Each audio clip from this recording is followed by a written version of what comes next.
the first scholar which I'm going to invite is Professor Mario Emilio Viteri. Professor Viteri is a social scientist and a professor of cultural anthropology, qualitative methods, gender, globalization, migration, and LGBT studies, as well as linguistics. She has examined several roles that race, ethnicity, class, gender, sexuality, and migrant status play in the various aspects of gender inequality, displacement, environmental degradation, lack of access, etc. Professor Viteri holds a PhD in cultural anthropology from the American University in Washington, D.C. So you can very well see that all these people, most of the scholars, I was going the bio notes, and I realized that all of them are generally themselves have migrated for higher studies to various countries. So it will be really interesting to see what they have to see in this regard. So please, Professor Viteri, can I invite you now? Please maintain the time for 7 minutes. Sure. Thank you so much, Dr. Pandey. It's a pleasure to be here. Thank you again to Amelia for your kind invitation and for this wonderful space. As you well mentioned, Dr. Pandey, I was an international student myself in the United States, in Washington, D.C., and I cannot imagine my experience without having the cultural resources, the campus itself, the very diverse set of international and also local students that became my family during my PhD. And all that was easily enabled by being physically right present on campus and taking advantage of all the resources. And all those options have basically changed through the COVID-19 pandemic. There's a lot to talk about. I have chosen to focus in three specific things in order to be mindful about time. So as an anthropologist and a former international student in the United States, I'm concerned about how the pandemic will widen achievement gaps and will also widen, are already widening, education gap in terms of exclusion. And as we know, marginalized communities and racialized communities are those that are already suffering from those negative effects. Thinking about economic mobility, social mobility, cultural mobility. Going back to my country, Ecuador, in coastal cities like Guayaquil, and I think that is similar to some parts in India, students and their parents from marginalized communities that do not have access to computer, iPads, smartphones, and or Wi-Fi need to do homework following instructions on the television. Uruguay, for example, has been able to address this gap by securing a computer and Wi-Fi for almost every kid, according to the Inter-American Bank's education blog.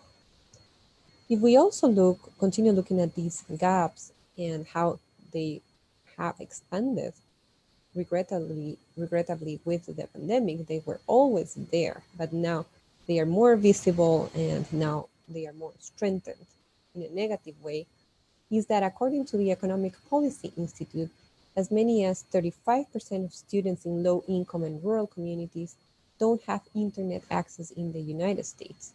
Now, when this is measured by race and ethnicity, the gap is greater for African American and Hispanic Latino families. As you might imagine, this percentage is 3 times, 4 times higher if we look at countries like Ecuador. What does that mean? Few universities in countries like the United States will currently sponsor students to travel internationally. So the impacts in terms of economic losses for those universities, the students, the families, as well as experiential learning is very high. In the case of private universities in Ecuador who have fostered exchange programs abroad continuously, they might not be able to guarantee students' safety. For example, if a student is to get sick in a destination country, this will require additional health resources and otherwise. These within the context that visa programs have been suspended, consulates are closed, presidents like Donald Trump declared in April that international students' presence was hurting the economy, and many other political issues that, again, act together to expand the gap.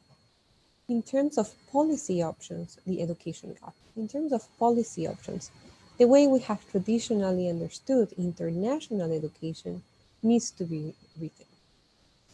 And also, as we rethink how and what does it mean to do virtual education, how do we adapt curriculum, subjects, pedagogies of learning and teaching to the current context? This will imply strengthening virtual communities of learning, supporting online research, improving online certificates, but these all require additional resources. Many governments, many universities, many schools will not be in the capacity to fulfill. We are still learning on how to adapt new technologies to create excellent quality through virtual teaching learning.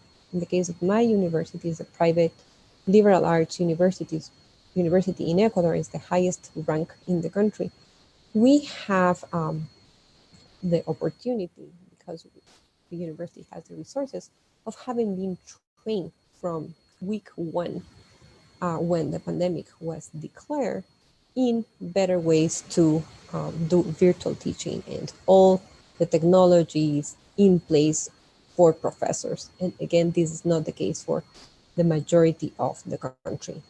In terms of post-pandemic scenarios, I believe that one of the key words, which is flexibility, will continue to be the central word, as well as adapting to what the context allows. For example, partial reopening of laboratories like medical and or engineering and or math laboratories. In the case of School of Arts, partial reopening of studios.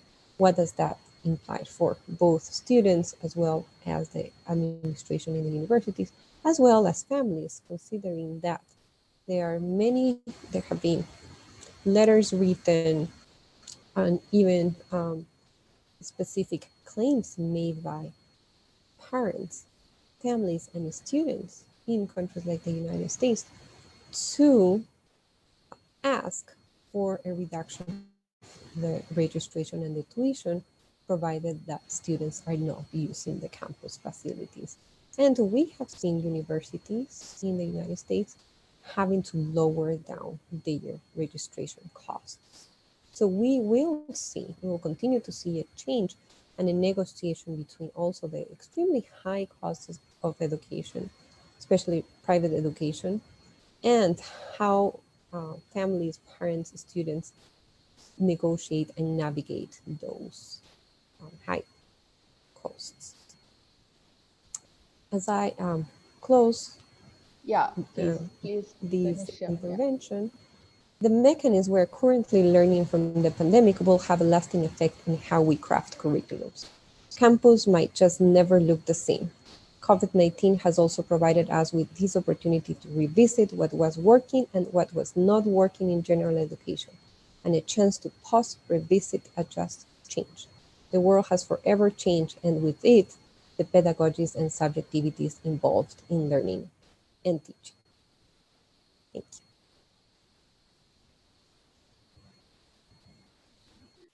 Thank you, Professor. Thank you very much. And you really raised some of the very pertinent points here about the rising gap due to the excess of technology, and whether, these online, this whole process of online courses, and whether they are going to reduce the registration fee, etc. But I really think that there is also a question of whether the students are actually ready to take these online courses fully, even those who are capable of accessing the technology. That is also a point. Thank you very much for this.